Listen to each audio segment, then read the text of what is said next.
Yeah, now stand and cheer for your Basketball Weekly. Welcome back to the studio. Another edition of Basketball Weekly.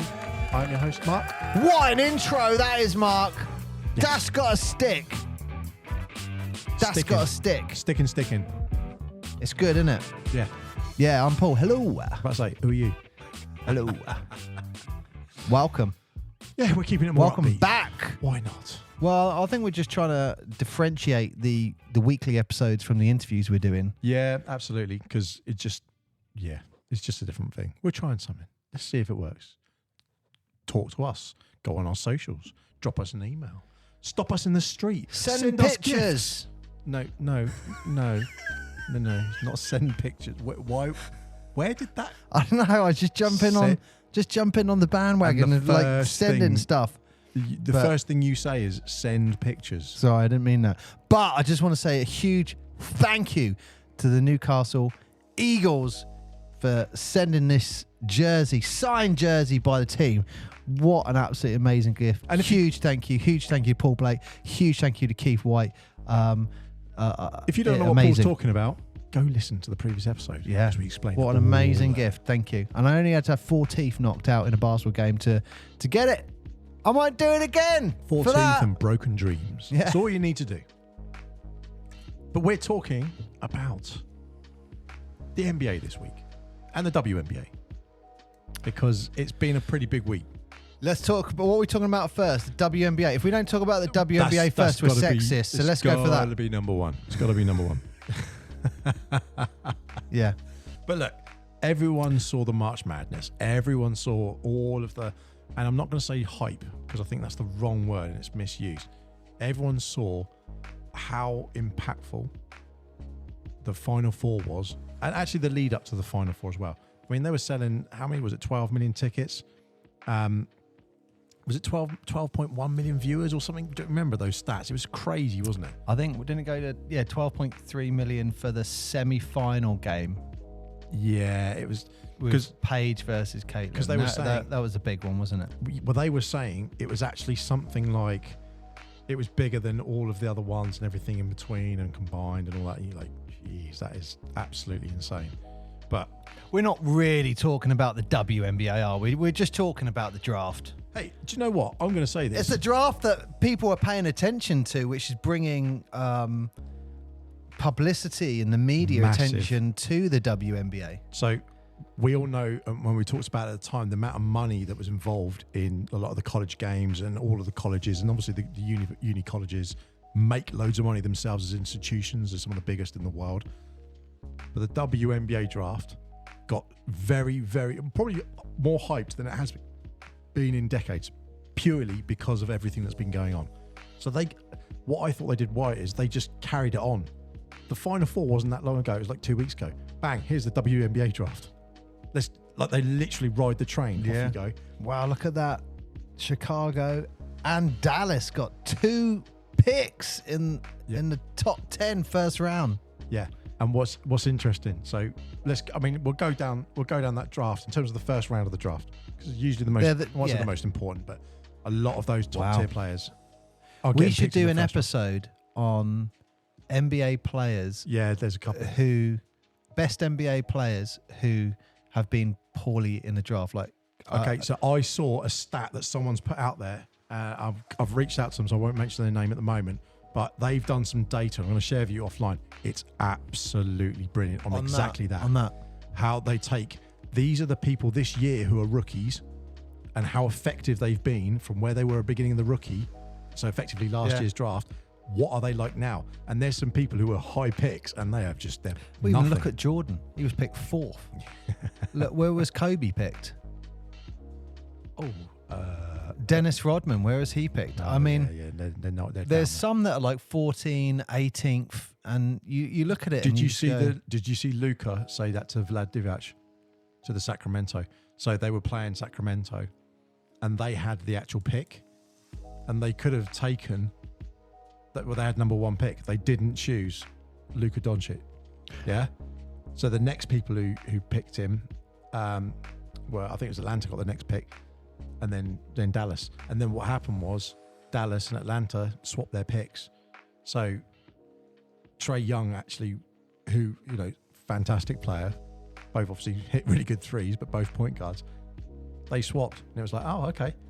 But that could have been a whole different. Chalky would have been happy if Luka went to flipping Dallas.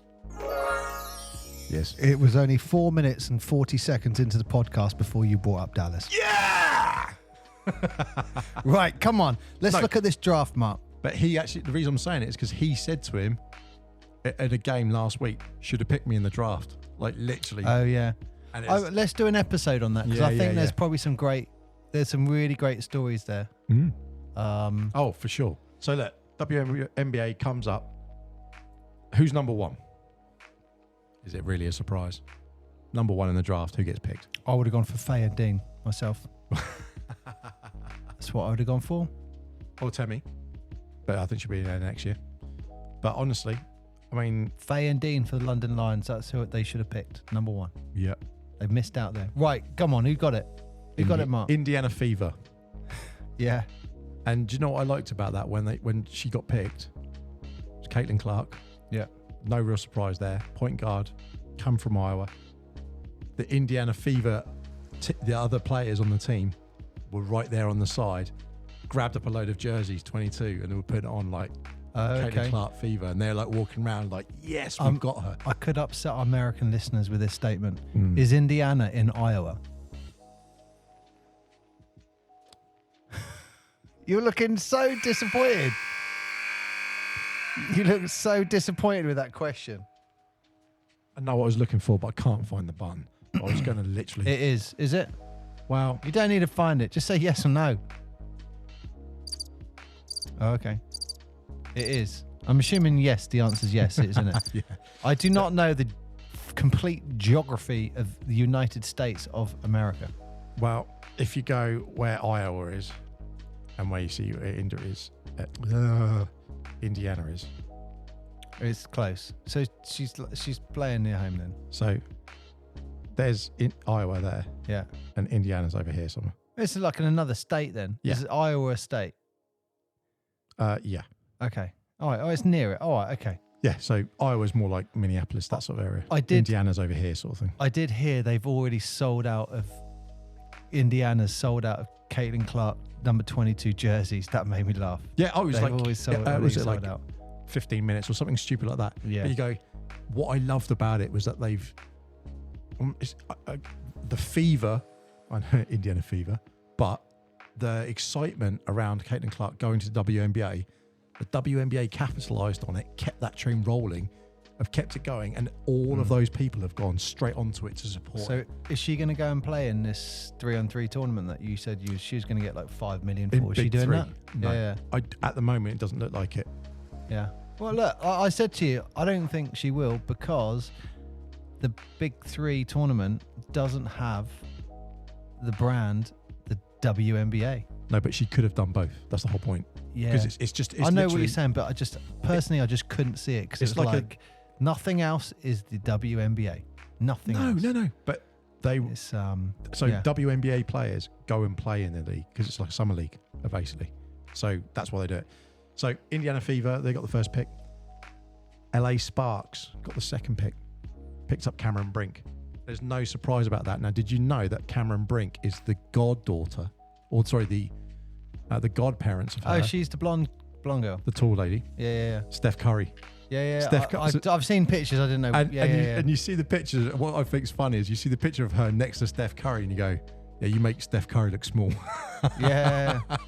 And yeah, so she's got some good handles. I saw a few videos of her actually. She was doing a training, like a dribbling training program, showing someone. It was like, oh man, she's really quick. What do you know what impressed me about that? You saying about the handles.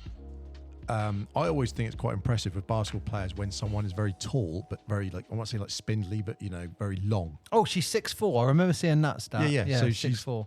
She's the same height as Steph, but she looks bigger because she's longer, if that makes sense. She's like longer arms and legs. But when you see someone who's got like lengthy body and then they move and they don't look clumsy, because sometimes you see players and they just look really like a deer taking its first steps. And her handles, and she's very fluid. I'm not saying Caitlin Clark was the fairly obvious choice and marketing and everything behind it, and she's a great player. But Cameron Brink would have actually created a real we have to consider her. Great media, great marketing. Yeah, exactly brand, as well. yeah. And then got all that stuff behind it. So then third pick, Chicago Sky. How far down this list are we going?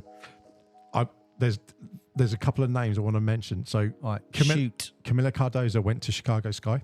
Oh, yeah. She's from South Carolina. LA Sparks got another pick. So they'd had a trade through. So they got the fourth pick.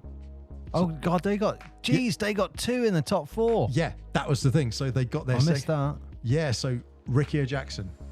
And you think, so I thought that was really How many interesting. teams are in the WNBA? Oh, I don't know off the top of my head. I literally don't know off the top of my head. 12 teams, Paul. 12 teams in the WNBA. Las Vegas, AC. Oh, so when I was saying 2 in the top 10, that's probably quite happens quite often then.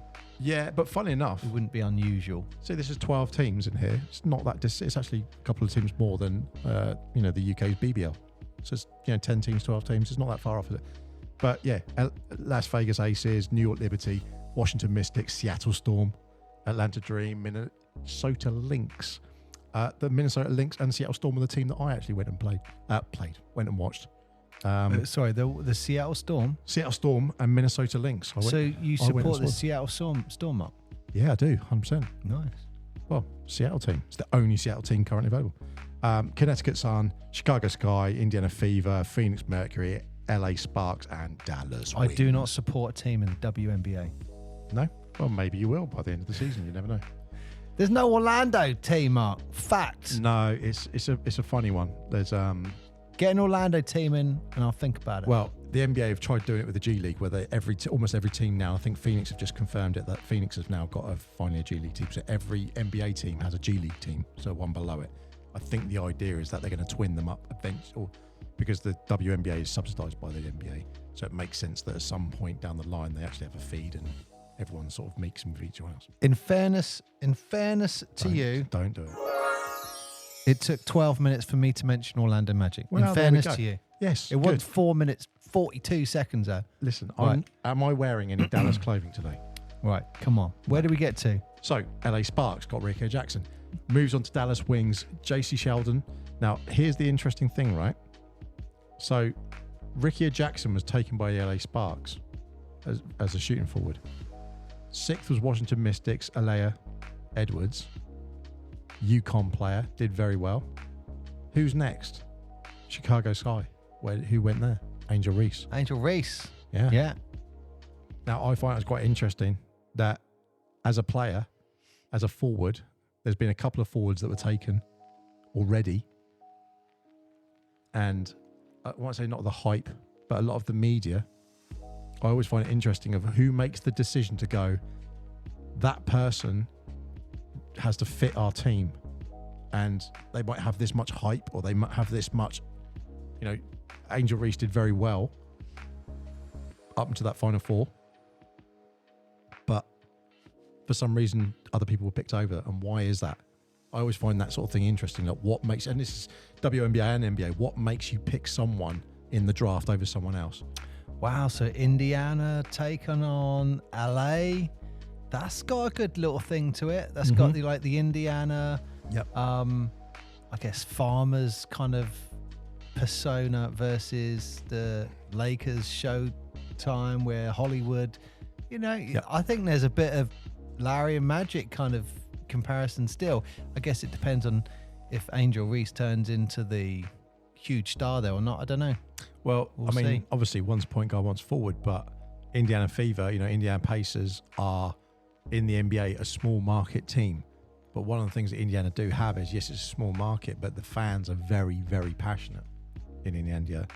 So you do, and obviously, like you said, Larry Bird, famous from the hick from French lick, I believe was the term. But yes, let's just round these off anyway. Minnesota Lynx, Alyssa Philly, Dallas Wings got their second one, which was Carla Late. Connecticut Sun first, Layla Lakin. New York Liberty, Marquisha Davis. And finally in the first round, Atlanta Dream got Nadia Peel. I think I've got that right, but Australian lady. Australia. Yeah, and what I thought was kind of cool is you got one Australian player, G'day. 2 French players, and they're all going around in the first pick. So it's interesting again that you see in the NBA, we've got a lot more people from outside of America playing. The same thing now that you're starting to see in WNBA. They're starting to see more and more players from other countries, which is nice to see. Sorry, just to go back, you said Angel Reese is a forward. Yeah. Larry Bird was also a forward. Like shooting forward, small forward, power forward. I don't know what it would be on the NBA.com. I'd imagine shooting forward, maybe. I don't know. So Angel's forward. Playing for... But that's what I mean. Chicago. And she's a guard. Magic was a guard. That's, you know. But she's playing for Chicago. So yeah. she's more Scottie Pippen in that sense. Yeah. So it'd be Chicago versus Indiana. I do have one comment. And the Chicago-Indiana head-to-head, you know who that is, don't you? That's Jordan versus Reggie Miller. Yeah. That's got a little bit of flavour to it. So and it's fair to say Indiana. Oh, sorry, I thought Angel Reese was in LA. No. I completely got that wrong. So she's in Chicago. Okay, sorry. I was thinking because they've got Cameron Brink, because that will be a whole thing itself. Yeah. That 100% is going to be its whole thing. And then you've got LA and Chicago, because Angel Reese is in Chicago and Cameron Brink is in LA. So it's going to be really, really interesting seeing how this plays out. And and the thing that we're forgetting, and it's not right or wrong, but the WNBA already exists. This isn't like the first season of the WNBA. There already are players there. They're all well established.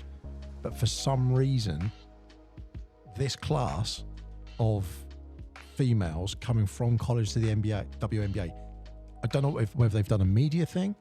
I don't know what it is, but the women's game was so much better to watch. You even said to me, you've got to be watching this. And I was like, oh, I'm out at the moment.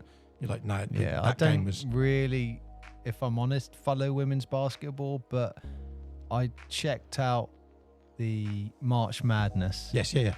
And it was just, some of the games were very entertaining. So it's like, it just went from there. Oh, I don't follow the men's either. I don't follow any of the college basketball too. I don't know if that's going to continue, but you know what I found very interesting was a couple of players in the WNBA. Yeah.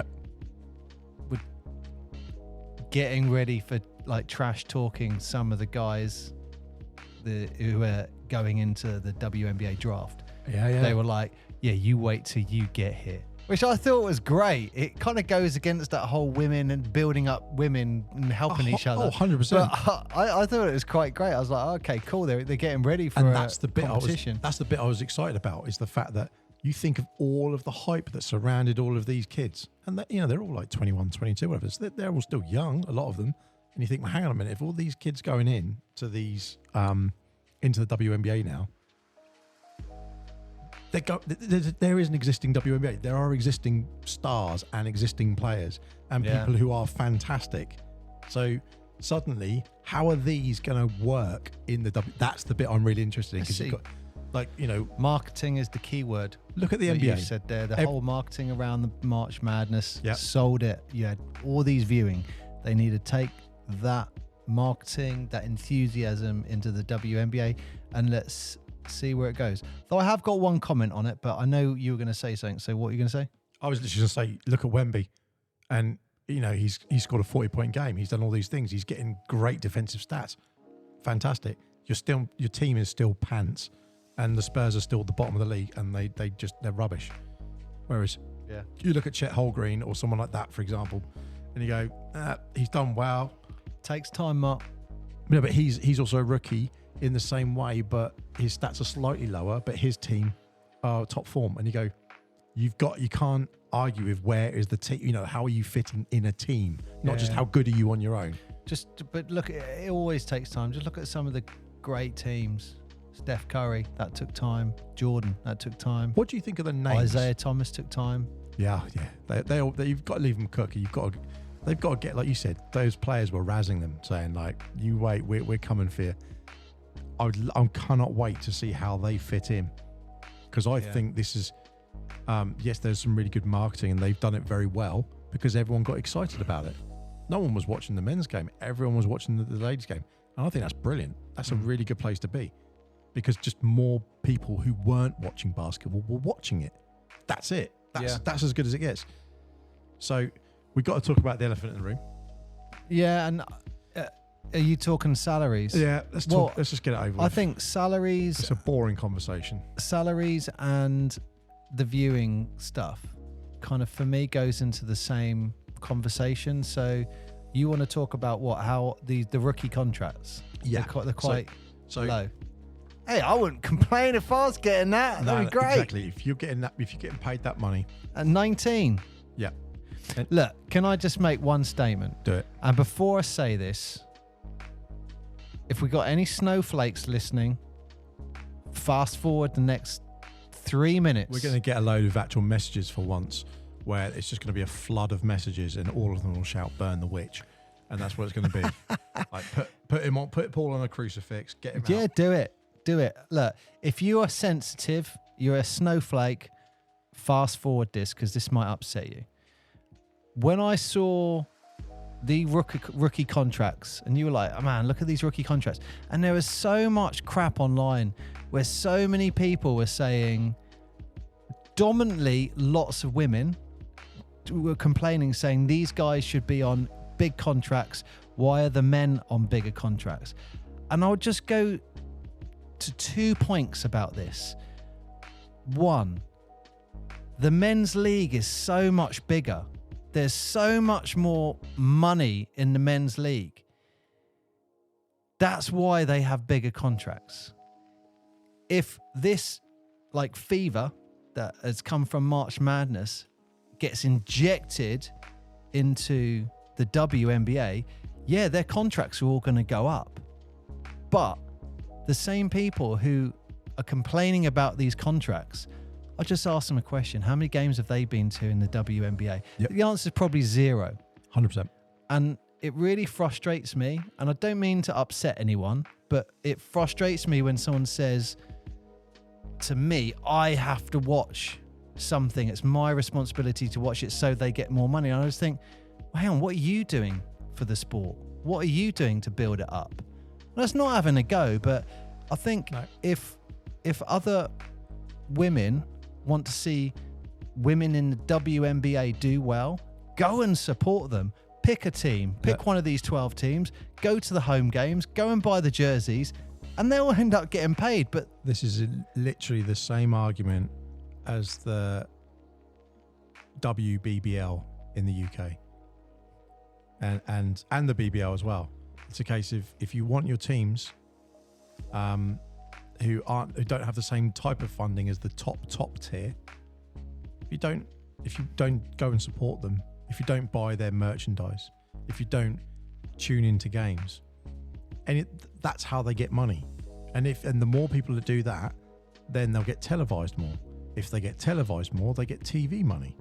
It's what a lot of people don't understand, and you're absolutely right, is it's all about airtime. And all you've got to do is step away from basketball and just look at football. And if you just look at football, and it's any part of the world, the football contracts, all the money and the millions that players earn, it's all tied in with the actual money that they make from the TV. It's nothing to do with the people who pay their, 40 quid to go watch a game or something. If you added up how much the money they make on one game for the tickets, you'd think, oh, that's loads of money. That's £2 million they make. You go, do you know how much all those players who are on the pitch are? And then the ones and then all the back office, and then to turn the lights on. Yeah. It's probably 4 times that. Actually, I can simplify this.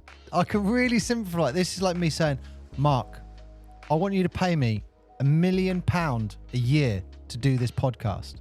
And you were like, oh, I'd love to.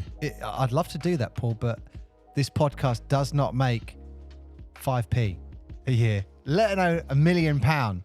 So it's like, they could do it. You could pay me stupid money, but then everyone who is up there sorting it all out is going to be losing money. Would you accept your the league would then as payment? end? Well, look, I can't bite on hard chocolate. What if I melted them down?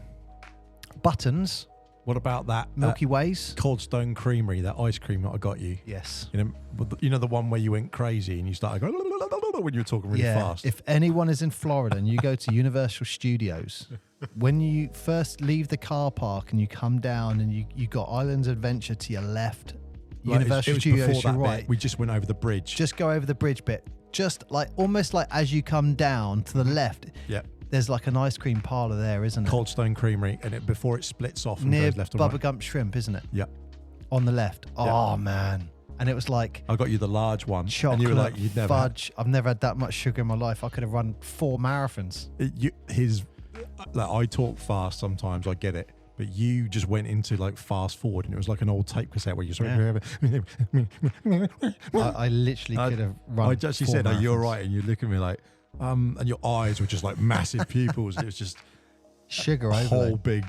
Yeah. So anyway, that's total tangent. That's the only thing I'd say about that. I think all the people commenting online. Yeah. You go and support them. Go and support them if you're talking about how much they're earning. So look, and I bet they're not. They're not. The contract's basically 340 grand for a 4-year contract, which is basically 76,500 a year. But you've just come out of university. Yep. Okay. So the average Joe, we look at that and go, damn, that does not include any of the royal, I don't know what you like, out of the endorsements or the do you know how much your marketing. endorsement is next year? Oh, I know you're going to say something million. 3 million. Oh, there you go. That's her first endorsement, 3 million. Bang. Yeah. So don't worry about her money. She's got it covered. She's okay. She's playing basketball. At the end of the day, I challenge anyone. If you said, right, I'm going to pay you 76 grand your first year, 78 grand the second, 85 the third year, and there's a player option for 100,000 in your fourth year, I'll pay you that. Plus, you're at least going to get 3 million in your first year as extra on the side, and that will go up. Mark, forget endorsements. I will that. accept that to do the podcast. But I would let you do that to do something you love. Yeah? Something you've worked for your whole life, something you've put in a lot of blood, sweat and tears, and I'm going to pay you more money than most people will ever make to do something that you truly love and want to do. Who would argue with that? Yeah. So I agree. Are the NBA men's contracts ridiculous? 100%. They are absolutely insane, and the money they talk about is just stupid. And look, if someone's paying that more, but the money is in the NBA. They're selling out stadiums. But it's not just the state. I mean, the stadiums is one part of it. We're not just selling one part of the stadium. So on the cameras, it looks like there's loads of people there. You know what I mean? It's not that. It's that we go to these arenas and it's sold out. So when you saw that was what you were saying about the Final Four in the March Madness. That was the interesting thing. Those stadiums were full out, and they were absolutely massive. And I love the atmosphere as well. That was so good. And I'm going to give a shout out now. I haven't reached out, so I'm not going to play the audio clip that he says, but I'll read out what he says to it. And it's D-Rich TV. He's on Instagram. You could go check it out. D-Rich TV. And he's talking about this exact thing, saying there's a lot of problems. People are saying how it's making it and everything like that. What have you got to do? And he said it's simple. Go to the shows, go watch them, go enjoy it, buy some merchandise, make it a family event. And he said the onus is actually on not just men should come and support them. No, women take the advantage and say, if you want to raise other women up, what are you doing about it? Where are you going to it? Get 5 or 6 people come down and have an evening out and go do that, because the tickets are there and they're funded. And it's really, that's a good way of putting it. And it's like, it's already there. And then, I got a message from a guy in the UK called Terrell, who was a professional player. And he went off literally yesterday about the same thing about in the UK with the WBBL. And people saying about funding. Okay, if you've turned up for one game in the finals, or it's the very big important game and everyone turns up, a bit like if someone is playing a football game in the World Cup or something. Oh, everyone's supporting there. It's like, great. Well, where were you in the qualifying round? Were you supporting then? No. Okay. Like, where are you in that state? Don't just follow at the end. Don't be the glory hunter. Be right at the beginning and go all the way through. So it's a whole thing, isn't it? I have got a great story. Oh no. This is a great story. And if you want me to talk about it on another show, I will do. It's a football story, but it's exactly that. It was, I think it's going to be like Spanish or Portuguese league, or maybe Italian league. And it was like bottom of Div 3 or Div 4. It was as low as you can get. And there's a picture of a fan on his own, sat in the stadium, just watching the game. That's on brilliant. his own. Yeah. Fast forward 10 years, that fan is the president of the football club, and he's sat in the same spot with a massive trophy next to him with loads of supporters around him. I love that. And it was a story where someone said, "Do you want to do the job?" He started doing something. It just built up and up. Next thing, he's the chairman. He's taking it all on, and the team's winning success. I'll get it for another show, but it's a great little story. I mean, look, it shows you, we've talked about everything that goes on in the background with basketball, and the whole thing. It's everyone sees the one result, the end result. This is the game. This is the 48 minutes you're going to be watching. There's so much that goes on in the background. There's so much logistically, management, agents, merchandising, marketing. All this stuff is going on in the background to give people a really good experience. But anyone in basketball, and it's around the world, it's a community of people. And it's a community who like-mindedly just enjoy watching and enjoy playing it. There you go. I found the picture. There's the picture. What a fantastic picture that is. So he sat on his own in the first picture with his in beer. 2012, and that's him with a trophy in 2020. Fantastic. So this is in 2020. Journalist how do you say that? Tiago Rech. Yeah. Was the only supporter in the Santa Cruz home match against Gremio. His team lost 4-1. A few years later, he got a job at his favourite club, and in 2018, he became the president. So this is a story where a fan who became the most successful club's president. That's brilliant, though. So yeah, just to end this, the only thing I get a little frustrated about is when people put the argument out, you need to go and do something, but they're not doing it. That's all I'll say. Yeah. It's like, they're not earning enough. You need to go and watch the game. It's like, what are you doing? Yeah. What are you doing to support him? Oh, you're not doing anything, but you want it to be big, and that's all I'll say. But I think we made our point. Yeah. Look, the NBA's been going for 75 years. It's very established, and it's very connected in with these gigantic TV contracts. That's where the money comes from. Yes, there's, Let's see. It could go with the enthusiasm from all these players. It could happen. Listen, you talked about the Orlando Magic earlier. Yeah. Who sponsors their kit? Disney. Someone with a little bit of money floating around. A little bit. Yeah. So it's like if you bring the people, then the bigger money comes, and then the TV. It's like it's all part of one thing. You can't sit on the bottom step and say I want to be up there. It's like you've got to climb up there. We can't lift you.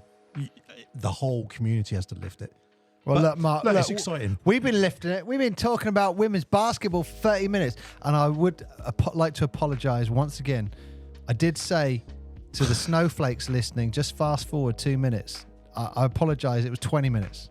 I apologise. No, they're snowflakes. They were listening to the whole thing, writing it down, getting a whole list together. There we go. I'm going to write a really strongly worded email to you. All right. Dear Mr. U, I'm very upset. You've triggered me. Love, Karen. Thanks, Karen. Yeah. Dear Karen, Right. jog on. Wow, Right. look, let's get over to the NBA. smash on. So I want to talk about someone. I I want to just get it out of the way. Let me guess. Is it going to be something involving Dallas Mavericks or the Seattle Supersonics in the 70s? No, because the Seattles don't exist. I'm going to talk about Deontay Porter. I'm just going to get it out of the way. I don't really know what this is about. So, short version, he was not playing in certain games and I won't say subbing himself out, but Who does he play for? Raptors. And he basically decided to help himself a little bit by changing the stats. And by his changing the stats, he happened to be placing bets with the bookies. what's he doing? He's saying he's basically fixing games. Was he betting on himself, or was he betting? Some of those details it hasn't been released, but the long and short is the NBA released a statement, and the actual statement is basically, he is banned for life. Imagine that. Oh, right, look, I just thought I'd look this up for you. Like other sports, the NBA has an ironclad gambling policy. No one affiliated with the NBA is allowed to wager on any NBA property, including the WNBA, G League, Basketball, Africa League, NBA 2K League, or Summer League. Yeah. Punishments for violating said rules can range from fines to termination Yeah. of contracts. And the way that the bets were made, and because they were betting on really weird things, like how many minutes is this player getting? And let's be fair, if I said to you, Paul, Jonte Porter is coming into the studio, you'd be like, who the hell's that? He's not someone that rings the bell. It's, he's just one of the journeymen in the league. He's 24 years old, playing for the Raptors. 24, so his career's... He's done. It's just starting, really. I mean... Yeah, he's 24. He's been in the league a year or two. Damn. And it was something like... Did he make much money from it? I don't know. To be honest, he was placing like 50 grand, like 5 grand, 50 grand, 80 grand bets. He was doing that sort of stuff. But all the bets were like around weird circumstances that involved him. And you go, who the hell would be involved? He will get 4 rebounds. He's getting no minutes this game. And he'd like having a bet on something like that. And you think, well, that's a bit of a weird thing to bet on. But he'd bet on it and he'd win money from it. That's weird though, isn't it? Because if you went to a bookies, if I was a bookies and you came to me and went, hello mate, I would like to bet that someone's not going to play, I'd be like, that's weird. So so the other thing was, you'd think something's up there, wouldn't you? He limited game participation. That's what they're officially stating. Where he only played to like 3 minutes, and then he said he felt ill and then went off. And it was like, oh, someone had put a bet on saying that this guy's going to leave the game at this point, and then he won't come back in. He'll only get this many minutes or this many points. And so someone would have put a bet on it, and then he'd get his money from it. The other thing was that he also disclosed information about health statuses and statuses of other players. So effectively fixing like, oh, we're playing them. Oh yeah, they've got a calf injury. And all that sort of stuff. So basically it was, the equivalent in business would be like insider trading. He was basically telling them all. And look, you can't do the gambling anyway, but you go, oh mate, you're 24. You're in the NBA. You think of the journey. We've just been talking. That's why I wanted to segue this. You've just talked about the WNBA and all these kids coming from the draft, going into that, bang. You've worked so hard to get here. He must have thought, I'm not going to be here much longer. But by saying I'm not well, you're not increasing your chance of staying in the league. Do you know what I mean? If they're like, oh, he's been ill all year. Yeah. I mean, it's just pretty bad, really, isn't it? And you think, in terms of him actually going in and getting into the team, he went 2019 draft, went to Memphis Grizzlies, and they were like, okay. Went and joined the Nuggets for Summer League, and then they just basically put him on a re-signed contract. And I think what's this, like he was in like the G League or something for 2 years? So he was at Memphis Grizzlies 2020, 2021, and then he went into the G League and he was opening night, going around those sort of places. Then he got picked up in the Raptors in 2020 on a 2-way. So he obviously got pulled back out. What does a 2-way contract mean? So he signed with the Pistons and then got waived and then went to that. The 2-way contracts are usually based on if you've got G leagues and stuff like that, so they can actually bring them up and call them. The 1-way means that you just have to pay this and that's a salary and that's it. Whereas 2-way is something to do with them being a bit more fluid. Do you remember? So it's dependent on like the league and like where he's playing, what he's doing, but. What people have done, we mentioned about the G League. Every NBA team has a G League team associated. When Jonathan Isaac from the Orlando Magic. Wow, you did the clap. Of course, Orlando Magic. But when he got injured, one of the things they did for rehabbing. Some people listening to this going, come on, do it for another team. Put them in the G League. And get them like almost use it like a warm-up league. Like if you're an NBA player, go into the G League. Mac McClung, who was the dunk champion in the All-Star game this year, he plays for Orlando's G League team. So the G League players are handy, and some of them they can have two-way contracts. Tosan got on a 10-day contract from Newcastle Eagles, academy player, and he's in Detroit at the moment, playing on the two-way contract. And then it was a 10-day contract, and then they picked it up, I think, till the end of the season, which is obviously finished now. But they have all this fluidity anyway. But so this lifetime ban, that's it. He's done in the NBA, or could he come back? No, he has a 5 lifetime years. ban. That's it, done. And the accusations started in March. So he'd only just signed a two-way contract with the Raptors in December, just gone. So you think, hang on, what are you doing? You've just signed. You got into the NBA, then you sort of obviously were a bit middle of the road and then dropped off. That's like... You got back into it. And then you stitched yourself up by doing all these bets. He placed 13 bets on NBA games in March, from January to March. So he's only been in the league. He must have known he was... That I bet someone said to him that you're going to be gone by the end of the season. And he was like, screw it, I'm going to get paid. Banned from further play in the NBA and any of his associated leagues. So he can't be in the G League. He can't go in anything like that. Is it definitely him making the bet, or is it he said to his friend, "Yeah, I think I'm not feeling well tonight"? Definitely him doing it. And also he was disclosing information that was for sports bettors and telling other bettors like, "Oh, this person's off. Wow. This is our strategy." It was like they've literally, and they've, when you said about he's done. Some people, they take a long time, and some teams take a long time to act on things. When this got found out, he got put on suspension, and they've brought the hammer straight down. Yeah, but like the NBA have got experience with this. Yeah. And that would actually make it like a great documentary, I guess. It won't be as good as a documentary that I watched on. It was an NBA ref called Tim Donaghy, I think his name was. Yep. And he was doing that insider trading. Well, allegedly was doing insider trading. So he was saying to someone like, I think he was saying, I can't remember the refs' names, but he would be like, every time this refs like Chris Paul, he's really strict on him. So if I had to say what's going to happen, I'd say there's a good chance Chris Paul's going to get chucked out the game. He would say that to his mate. His mate would then go and put a bet on, and then it allegedly turned into his mate phoning him up and saying, who's going to win tonight? And then he was actually predicting all the games, and then it went from there. Yeah. The question is, there was some games that were bet on, and he was reffing those games. And I can't remember. I think it's on Disney Plus, but it is an absolute. I could be wrong on that, but it's on one of the pay-per-view streaming services. I think it's Disney. Yeah.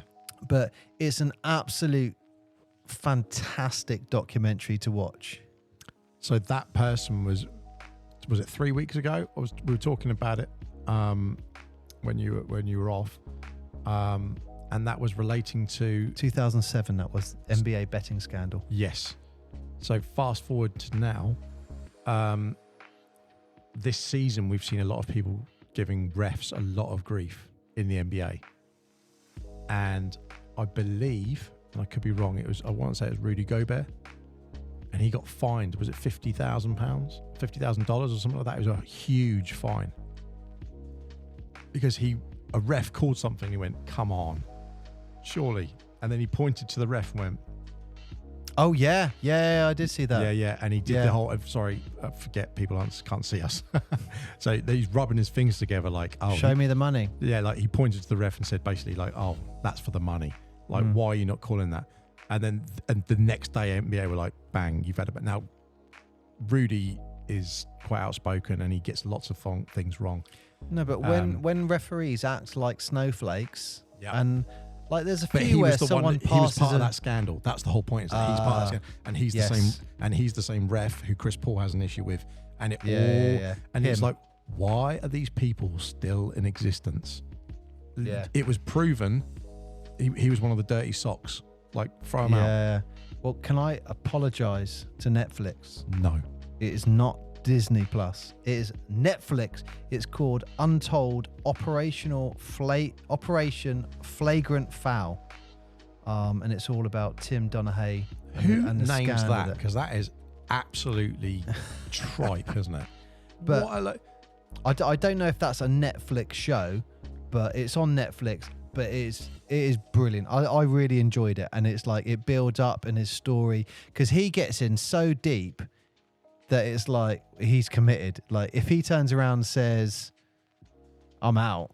I don't want to do this anymore," they're like, "Well, we're going to go to the NBA." Tell him. So he gets to a point where he's committed. But okay, it's a great documentary. I'm going to throw the little curveball. You've said that to me. I haven't watched it yet. I'm going to throw the little curveball for you. What's really interesting about this Jonte Porter is, have you heard of this player? Michael Porter Jr. Plays on the Denver Nuggets, a champion. Who's that?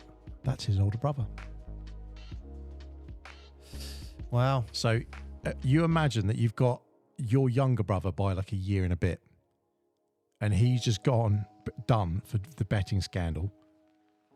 You know, at one point you're thinking, hey, both brothers have got to the NBA. That's pretty cool. And then Michael Porter Jr. has been on the Nuggets. He got drafted by the Nuggets. And then obviously the Nuggets have done very, very well recently, and they're doing super well in the league currently. But he won himself a chip. He's got a championship.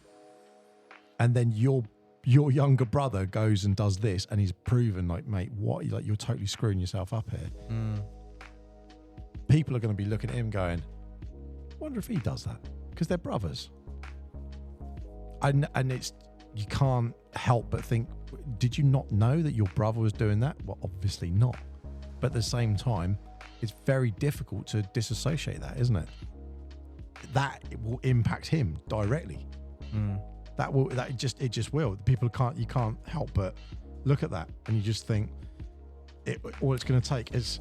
Well, they would look for similarities, wouldn't they? Where it's like he does something unusual, like he's just kicked the ball into the stand with 4 minutes remaining. Good. Oh, someone just put a bet. It'll be something obvious, wouldn't it? The NBA will be well on that. Paul, I think I might have found the problem. What? Could be controversial, but I think I might have found the problem. Do you need to do a snowflake warning? We need like a jingle for snowflakes. Yeah, snowflakes. Turn off now. What are you going to say? He grew up a vegetarian. He's a vegan. No, he grew up a vegetarian, and now he has changed his diet to raw vegan. And then, fast forward a few more years, he is no longer vegetarian or vegan. There you go. So straight, and when was that? That was during the pandemic. So during the pandemic, bacon got to him. That was it. That's what broke him. Can I say something that it will upset people? Well, I think we've gone past that point now anyway, haven't we? Right, it's another snowflake warning. Yeah, we got to get the snowflake button. I reckon the people who are saying you need to watch the WNBA who aren't watching the WNBA, I reckon they're vegans. Oh dear. Yeah, I reckon they're vegans. They're definitely not sports people. Oh that's dear. for sure. And their name's Karen. Oh dear. Oh, lovely. Anyway, Untold, Operation Flagrant Foul on Netflix. Brilliant documentary. If you've not seen it, check it out. I got rid of Netflix. I did a whole cull. Check it out. All right. I will. Well, I just got Netflix. I'm really enjoying it. I'm really enjoying like all these documentaries and stuff like that. It was Narcos that you were getting on, wasn't it? Narcos is really good. I just watched something called... Not Narcos. What? Narcos? Narcos. Narcos. Because a narc is a... Yeah. So... Narcos, not Narcos. Pablo Escobar. Whoa. Oh, spoiler warning. I was just about to say something. I think everyone on the planet knows it's about Pablo. Well, not episode 3, Mark. Something happened at the end of episode 2. It's about, like, you have the Medellin cartel, and everyone knows what it's about. Yeah, they're on the next cartel. I don't know which one it is. Yeah. Calais or Carne or you something on like that. Narcos Mexico yet? Or are you still on original Narcos? No, I'm on the original one. Okay, it's cool. Yeah, that's brilliant. It's brilliant show. I had to leave it. I had to go on Apple TV because there was a TV show called Masters of the Air, which is about the American air fighter pilots in World War II. That is amazing. Okay. So that kind of got in between Narcos. So they're all in like P-51 Mustangs flying around. Is it like that sort of plane? Yeah, like World War II, like you're going to die now, get in a plane kind of thing. Oh, okay. But it's like Band of Brothers, but fighter pilots. Brilliant. If you haven't seen it, watch it. Apple TV. I didn't get all the way through Band of Brothers. You're a disgrace. Yeah, well. You're a disgrace. That's the general You consensus. need Band of Brothers, The Pacific, now Masters of the Air. Brilliant. What was that one with Sean Bean in it? What was that one? Game of Thrones. No. He was in another one, wasn't he, originally? What? Back in like the 80s? Yeah. Sharp. Yeah, that one. Are you on board with that as well? Well, 30 years ago I watched it, yeah.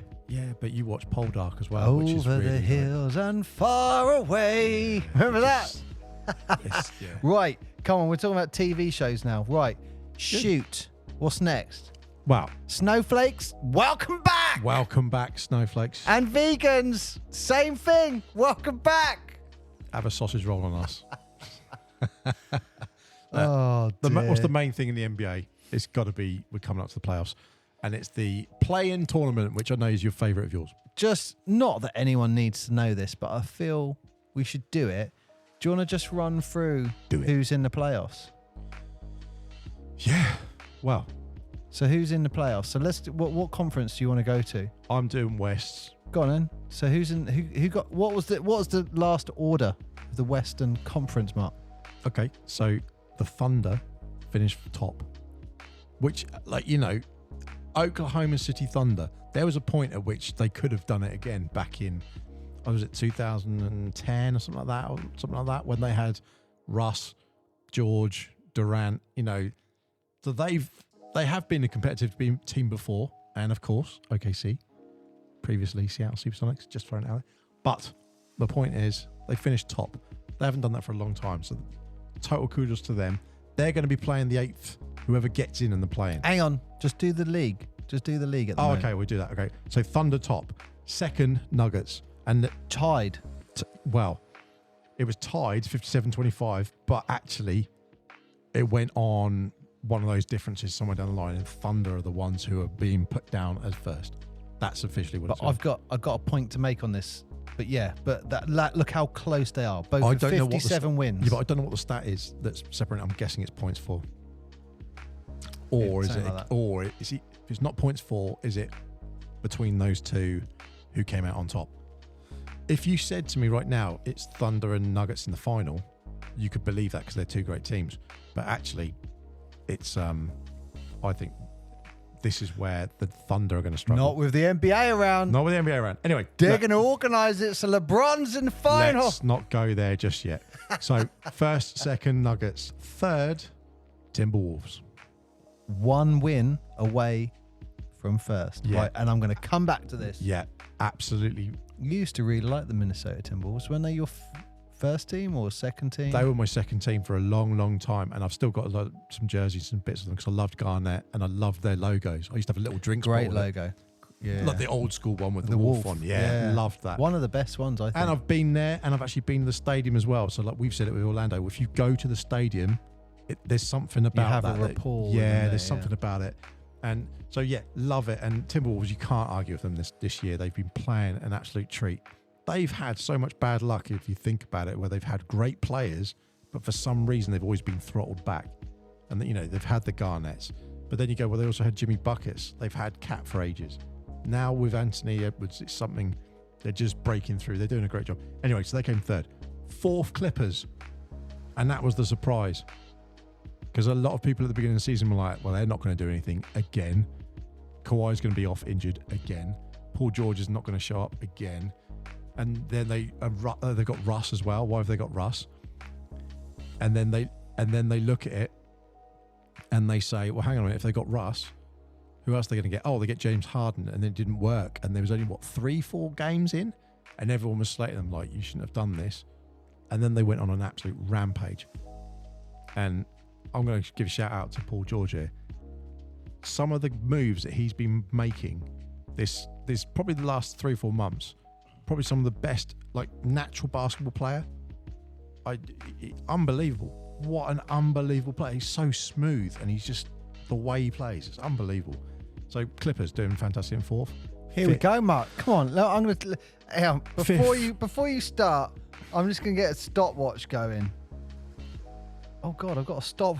sugar. Look at, I've got a stopwatch going that's been going for 105 days. Oh, wow. Blimey. What's that about? Look, I did a lap of 105 days. What's that? Minutes? Yeah, 105 days. 18 hours. Nice. Right, let's Get rid of reset that. Right, go on, Mark. And go. And fifth, one game behind, I believe it is. They're one game behind, one win behind Dallas Mavericks. I think that's fair. I don't think they would have got higher. So, yeah, fair play to them on that.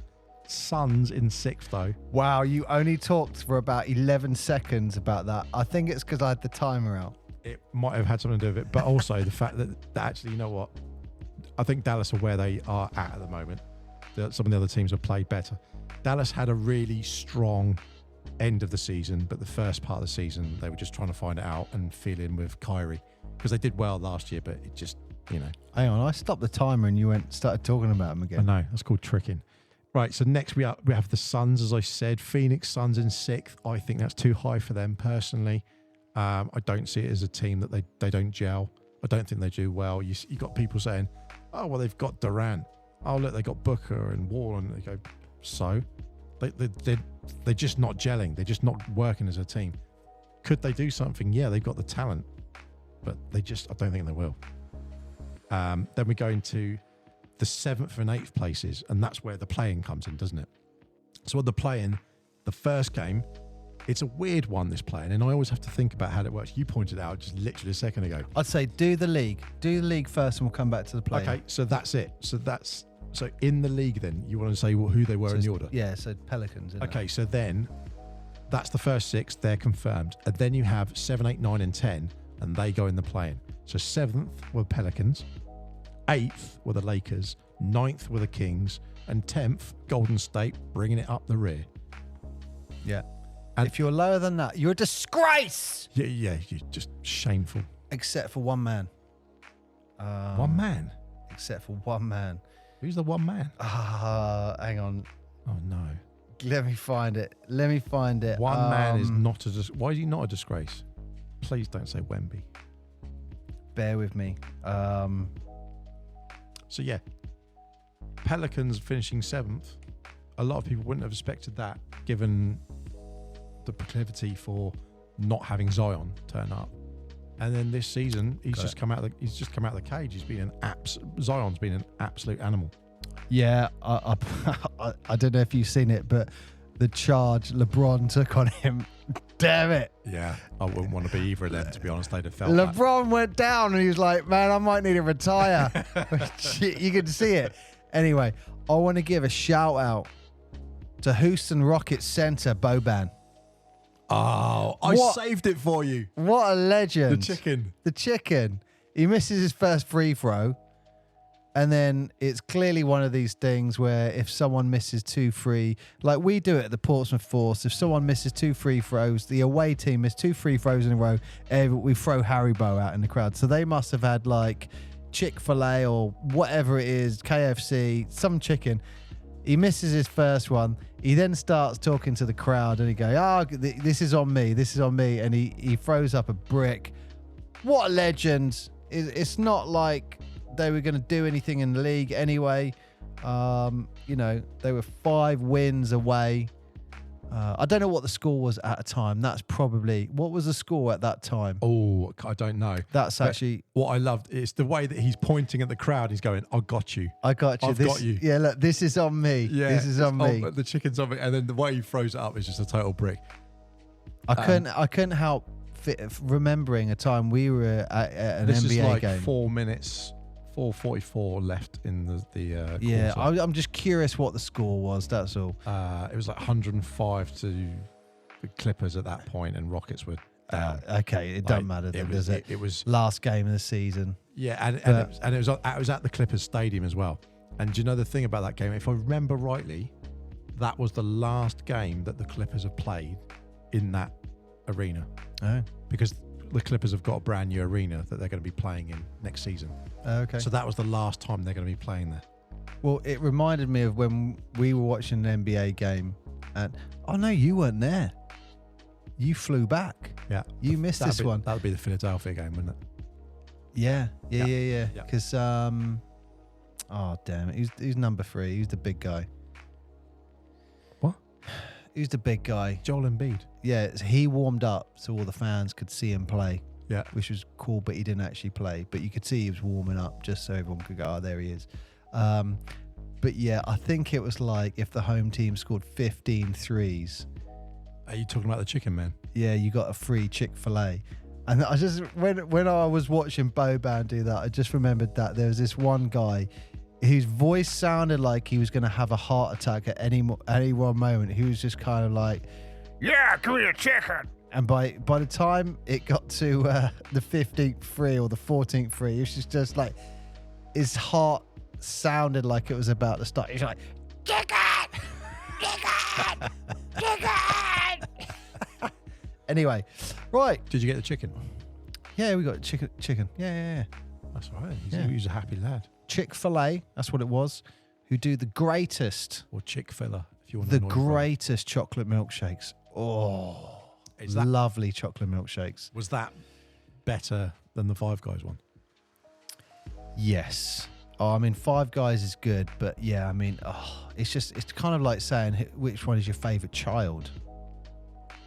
Oh, well, I have one, so that's easy. They're all slightly different, aren't they? Anyway, right. So, right. That's the Western Conference. Well, you did that so much better than me. Do the Eastern Conference as well. But it makes sense to do that. That Celtics first, Eastern Conference. Is there any surprise there? Really? Like the way they've played this season, absolutely not. 64 to 18. Like that is a strong number. However, especially when you look at it compared to Oklahoma, 57 to 25. So at the moment, the strongest team in the league is in the East. But this is where I think it gets interesting. If you then go to the second place, the Knicks. Knickerbockers. What? Like what? Yeah. The Knicks up in second. I mean, they've scraped a playoff, I think, a few years back. Second? Unbelievable. That's 100% Brunson and Josh Hart, and they're playing so well together. They got their own podcast as well called Roommates, because they were roommates at college, and quite funny. It's not like us though, obviously. But 50 and 32. Well, we are. I don't know where we are. You haven't told me in a long time, but at one point we were like top 500 of comedy podcasts in the world or something stupid like that. Oh yeah, I don't know. I haven't looked at that for a little while. We gotta be going up in that mark. Well, it'd be nice to think so, wouldn't it? We have to find that one. I think if we can get the snowflake jingle, that would. Yeah, let's get a S-tier, really that'd good be pinnacle. snowflake Jingle. Or like maybe it's like a snowflake warning. Snowflakes, please. But I think they might find that offensive. You've got to do something gentle, something cosseting. Like You're getting emails. Your snowflake jingle upset me because it's too loud and too aggressive. Well, I've got that rattler over there, or get the banjo out. You do it like dong dong dong. Good evening, ladies and gentlemen. This is warning to all snowflakes. Please kindly ask you to fast forward the next minute. Oh dear. Right. Yeah, where do we get to? Bucks. Right. Yeah. So Bucks. Cavs. Bucks in third. That's not doing too bad. 49-33 though. They've been pretty rubbish, especially with Doc Rivers there. They're not gelling. As a team, they're not gelling. There's something not going right there. That's on the coach. That's my view. Wow. That's on the coach. And the mistake was not that they've hired Doc. Nothing against him, but they shouldn't have got rid of the guy previously. So they've changed the three coaches too quickly. Then they've brought another big character in. The Bucks aren't going to do anything, I don't think. That was the other thing I was going to say. Did you see Thanasis' dunk? And he missed it. It's hilarious. Is this the double dunk thing? No. What one's this? No, I'll show you in a second. Yeah, Thanasis went up for a dunk, open dunk, no one contending, in front of the Orlando bench, and he completely missed it.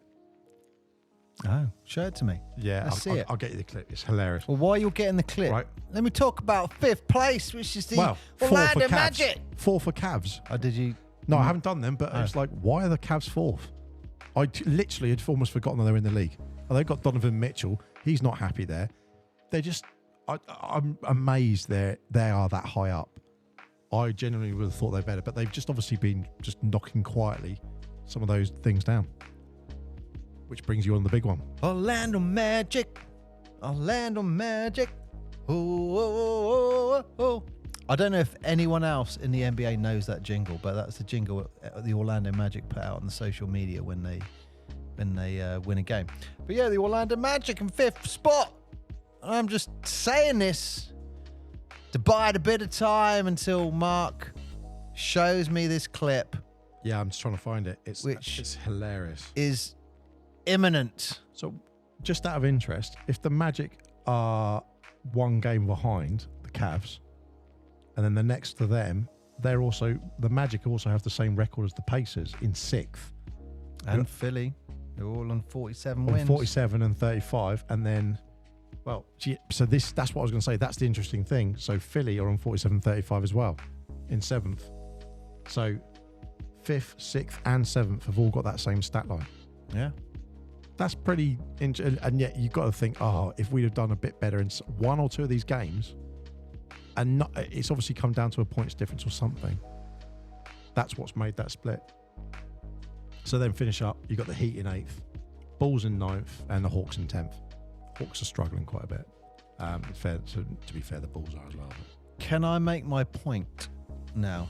Going back to the Western Conference, you got the Thunder, the Nuggets, and the Timberwolves. What a great end to the season. Look how close they are together. Yet, in the Western Conference, everyone's talking about Lakers. Yeah. It really frustrates me because, for example, today on the BBC, in the sport, one of the big things was LeBron James and the Lakers clinch 7th spot in the playoffs. And it was like, well, why is the focus always on that? You won't have anything about Thunder, Nuggets, and Timberwolves like the few days before, how close they are at the top of the league. What a great finish. But the focus is always on the Lakers. And I don't think I'm on my own here talking about, I don't know, I guess it's the brand of the LeBron brand, which just Team LeBron. It just takes over a little bit.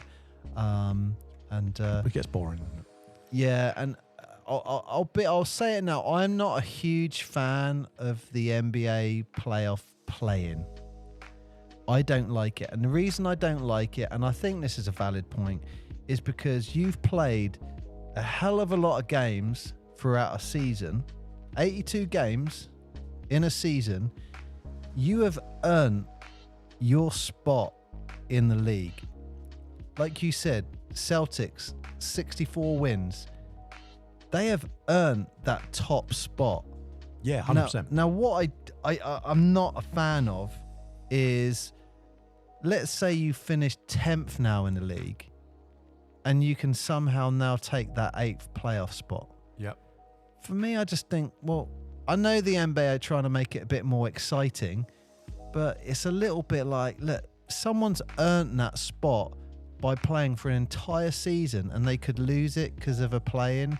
And again, just highlighting this point, didn't this start with LeBron when he was around 9th and 10th with the Lakers? Mm-hmm. And you can't help wonder, is it to get certain teams the chance to go back in? Maybe, but here's the thing. Last season when they brought this, if you remember last season, they brought the Lakers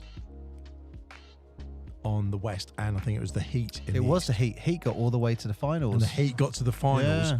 And yet they were at the bottom with the play-in.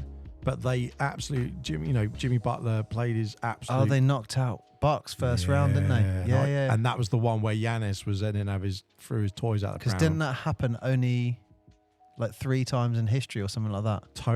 Totally scuppered my chances of betting on Giannis had such a, I know what you're talking about there. I actually think he had such a valid point. No, he's right. He the way he did it, and everyone was like, "Oh, look at him."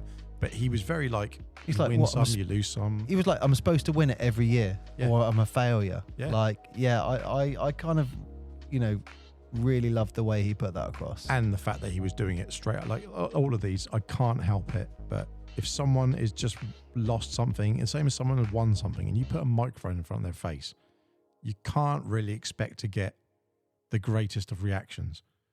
Hey, how does it feel that you've just lost? Oh yeah, it feels marvellous. I feel like I've really fulfilled my life's goal. Like, get the mic out of my face. It's tough for those. But yeah, hang on. I'm going to show you this before you do it. I found the clip. I'm going sidetracked here, but I want Paul to see the dunk. So they're playing Orlando Magic at home. So in Orlando. Yeah. Ready? You'll see when Thanasis is. Look at the bench, Orlando's bench. Look what their reaction is.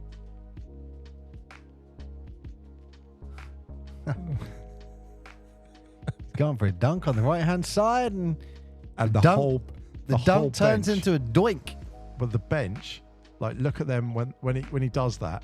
They all are literally, they're all like laughing and like rolling over. But then look what Thanasis does. He points to the guy who threw him up as though he's like got it in. Like, thanks for that feed. I appreciate that. Did he not realise? I don't know, but you just think, dude, come on. That's good. You must have known that just didn't go in. I did like the double dunk. Do you know what I mean? That double dunk. That's the guy. John Dre. Yeah. That was a good one. I've got a really good stat for you as well. Mm-hmm. This was something I found. This is. You know what? I will say I've not verified this stat with NBA statistics. You haven't phoned the NBA up. They haven't phoned you. I haven't verified it. Would you like the NBA to phone you? But this is an article written about the NBA net free throw attempt differential since the start of the 2022 season. Yeah. And as you can see, the team on the right here are the Lakers. Mm-hmm. Look how much more attempts they are getting from the free throw than every other team in the NBA. So since the start of the Lakers have got a plus 659 free throw attempt differential since the start of that season. The next one in line is the New York Knicks with 358.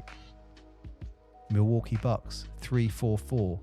Orlando 311. Boston 271. Miami 263.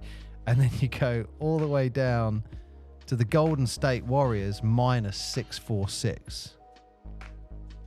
Just found that a really interesting stat. Well, yeah, I mean, they go to the line more than any other team, significantly more than any other team in the NBA.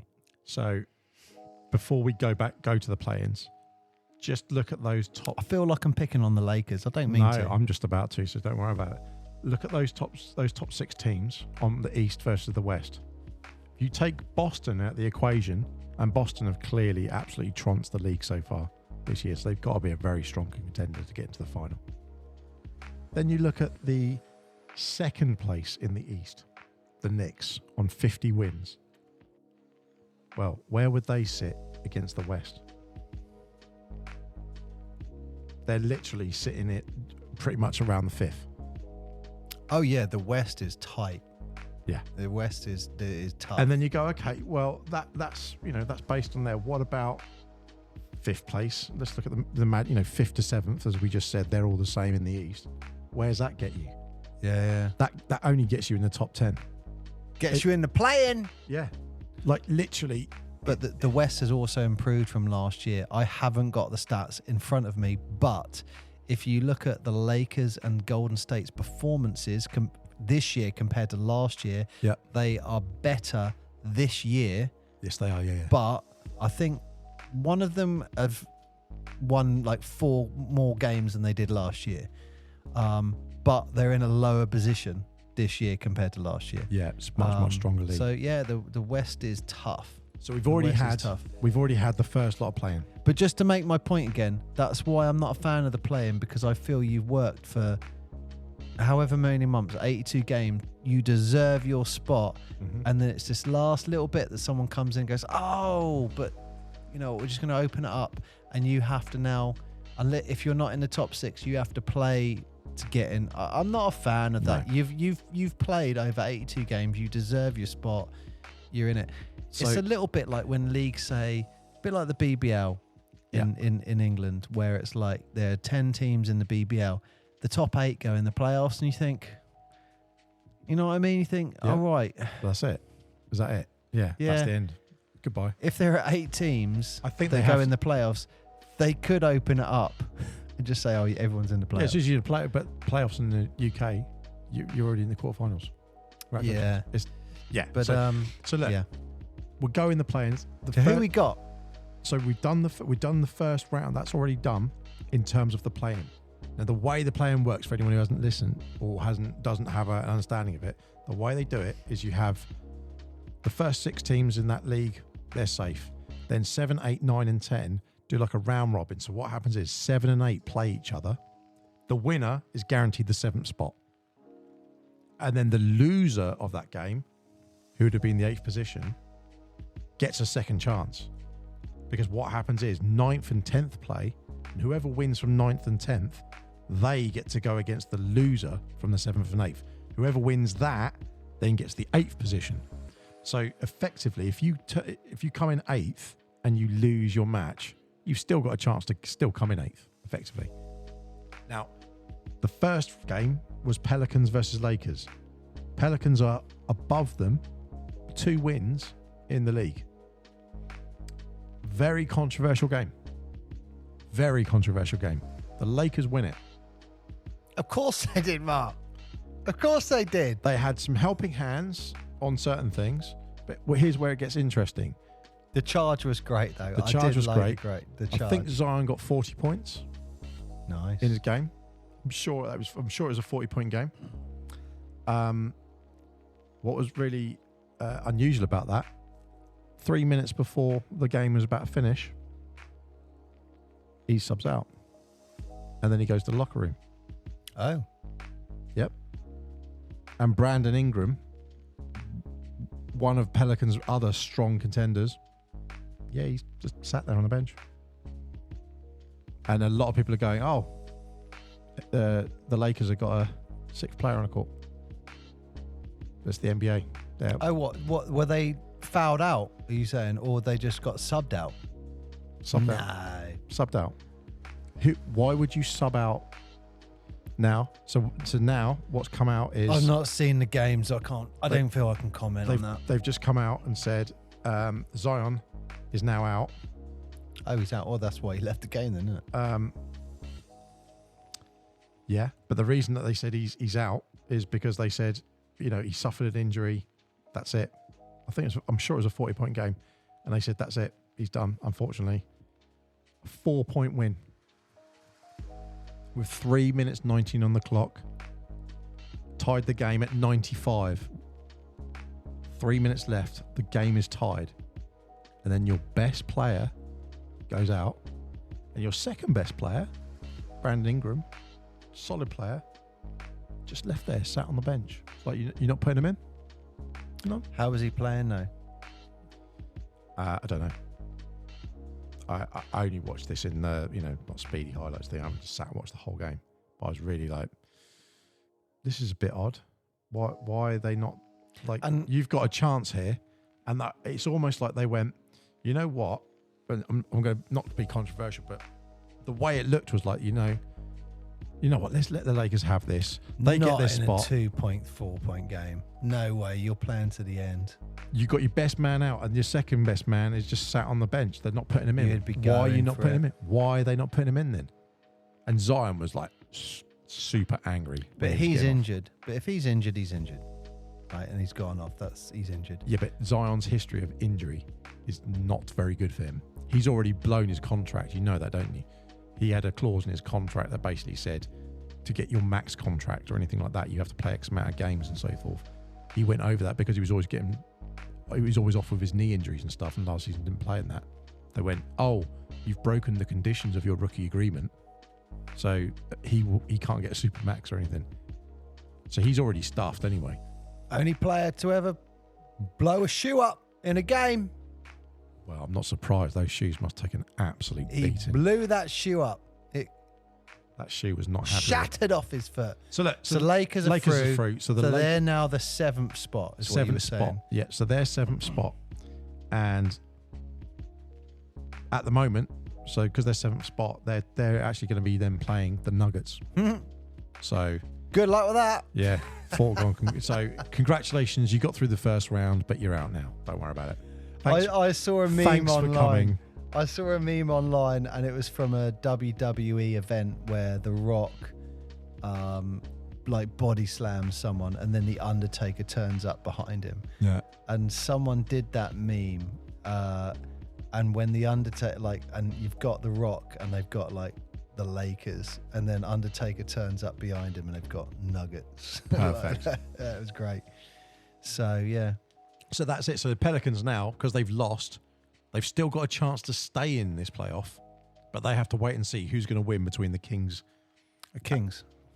The Kings and the Warriors also played, and the Warriors lost. Yeah. Well, I got to hold my hand up. I did say So Kings the and Warriors. Pelicans, they've got the Warriors were going to get in it, and I've let myself down. I feel I've let the podcast down You thought in getting this prediction you really wrong. thought they were going to get in it? Yeah. Really? And you know what? It With is, Klay Thompson playing like he was 0 for 8. two-legged dog. He was 0 for 8. He was terrible. Yeah. So the best comment I saw was someone said Klay got some great cardio in tonight, and you just think that's it. He basically just ran up and down for X amount of minutes and got 0 points, and he got 4 rebounds, all of which were from his shots that he missed. Hey, that's all right. No, you know what? That team's done. The Warriors are done. Yeah, I agree. And what I feel is very telling. Look at body language, like especially. It was Steve's Kerr comment that I was trying to look for. Especially on a earlier. basketball court. When Klay Thompson left the game, just go back and watch what he does. He really takes in that moment as he leaves the court. He pauses and he looks around the arena. Yep. Really takes it all in, almost like I'm saying goodbye. Have a look at it. That's what I took out of that moment. Just watch Klay Thompson leave. Look, get up. Just put Klay Thompson leaves playoff game or something like that. It was just a moment where it was just a very slight pause. And for someone who's played so much, like, why would he pause and look around the arena? It just looked to me like he was saying goodbye. Oh, I mean, literally, There you go. You got it up. let's have a look. Oh yeah. Where is he? I have to admit, I haven't done this normally, but you can go check out the. See what I mean? He completely paused. Oh yeah, look at him. And he's looked around the entire stadium. You know what? I never picked up on that. And walked out. He's saying goodbye there. Yeah, he's done. Done. That's the dynasty is now being broken up. Is my prediction. I mean, look, when you look at the Golden State Warriors, I would really hope that they were going to try for that 5th title, but you just got to say they're going to get broken up, and that is the dynasty of the teens. I don't know what you say, the tens, the teens, isn't it? Yes. So funny you say that, actually. Klay is one of the main people who's in free agency this year. So his contract's up with Golden State. He's gone. Yeah. He's gone. So, but they've got. Can you see what I mean? He was saying goodbye there. So you know who else has got free agency on their contract at the end of this contract if they want to kick it? LeBron. Well, we know. Look, we're going wherever his kid goes, he's going, doesn't he? But he's got a thing where he can basically action it. But yeah, this is the whole list of who's all up for going out, and you think, oh wow, there's some real big, there's some big names that I was actually quite surprised at, who are actually coming up this year. So, like DeMar DeRozan and Lonzo and stuff like that. But yeah, there's some real surprising characters. What I hope, I take it with a pinch of salt. I kind of look at it as a laugh, really, when I see these things. But there was a lot of stuff on social media, so I really take it with a pinch of salt, where it was like Bronny James was like, yeah, I'm going to take the torch off my dad and stuff like that. And it was like, I don't know if that's real, but if it is, it's like, come on, man. There's no way you're doing that. No. You're not going to be the main guy in this league. That's the other one. Paul George. I could be wrong. Paul George. I could be wrong, but, Paul George, James Harden, and Russ Westbrook. So basically 3 of the big 4 in LA Clippers. There you go. All of those are up this season. LA, LeBron James, and basically everyone he's brought in. D'Angelo Russell's always been on top of the block anyway. But Did you say everyone he's brought in? yeah, everyone he's brought in. So this was my point. Going back to my point, which was the Pelicans. Oh man, I just had this stat right here. The Pelicans, in particular. Look, as I go to say it, my screen goes black. Isn't that weird? The NBA is censoring this stat for you. They knew I was going to say something. They something. don't want you. I don't need it. The truth. I don't need it because I know what it is. Was it? The Pelicans finished with 3 more wins than the Kings. Yes. Yeah, they did. Yeah. And now they've got to play a game they did that over a season. Yes. For me, they deserve to be in the playoffs. Now they got to play a one-off game. You've just told me their best player's injured. Yeah. And they're not going to be in the playoffs. I just don't feel that's fair. No, myself. I don't feel that's fair. They've earned their spot. I'm not a huge fan of the play-in. No. No, I get it. What I'd say is this. They do the play-in with the spots for 7th and 8th. Could it be that you go the top 7 are secured, in which case the Pelicans would have been secured, and then the 8th position just plays between like 8th, 9th? I don't know. I just think. But they also have a thing where it's if you're too far out. Just let all the teams go in then. Say, right, 1st v 16th. Yeah. Like, you in this life, you got to earn stuff. And you play 82 games to earn your spot in the playoffs. Right, and then someone comes along and goes, no, you're in 10th. 2 weeks, 3 weeks later, boom, you're in the NBA Finals. I'm not a fan of that. I mean, Kings have got Sabonis and Fox, and they're a good, worthy team. Pelicans now that Zion's out, injury done, they're folded, they're out. So that means that the Kings, who were 9th, are going to go through. Now, could do. You never know. But this is what we talked about before. There should be a trophy. Well, we said there might be one. Yeah. But the guy who actually, the first commissioner of the NBA, I think that's what it was. It was Naismith, yeah. But we wondered if there was a trophy. I think it was that one where the best team in the league gets a trophy. Oh yes, but yes, it's not something that's sung about, and I actually find it quite odd because the Celtics have won 64 games, clearly the best team in the NBA, like throughout the league. It means nothing unless you win the playoffs. No. It means absolutely nothing. No. And I don't know. Maybe it's because in England we've been brought up with football and you play over a whole season and the best team wins the league. There are no playoffs, but the whole playoff thing is a very American way of doing it. But it's because you've got this whole East versus West. And also, if you think about the only thing I can ever think of in terms of knockout tournament, it's the only thing that ever comes to mind is World Cup. A World Cup is the only tournament that I ever think of in terms of knockout, where you have groups of people and you have rounds and rounds to play. Could they do something like this? They go, hey, look, there's 8 teams. Well, maybe the NBA makes more sense if you have the league and then the NBA Cup. Yeah. The NBA Cup has less value if you have the playoffs. Exactly. If you don't have the playoffs, then it's like, wow, we got to play for the league. But they do the playoffs, so it's like you've still got something to play for all the way through. Yeah. But and look, and the Lakers, if any other, and the Heat, probably the Heat, actually, in fairness, showed more than anyone. As long as you get in that conversation of being in the playoff, ideally you want to be in the top 6. But if you just get in that conversation, in your top 10, you've got a chance to be there. Well, Miami proved that. That's it. And they proved it so well. I don't think they're going to do it this year. So in the East. So let's finish that. So now it's Kings versus Pelicans, and whoever wins that gets to play Oklahoma, who are the number 1 seed in the West. So you're kind of like, the Kings have already beaten the Warriors. Let's say, hypothetically, they beat the Pelicans. They've then got to go and play the Thunder. It's very unlikely they're going to beat them as well. But if they did, then there's another round to go. And I've gone 2 games additional on what will be a series. And if you then said, I'm going to do rounds of 4 games, I've got to play 7 games.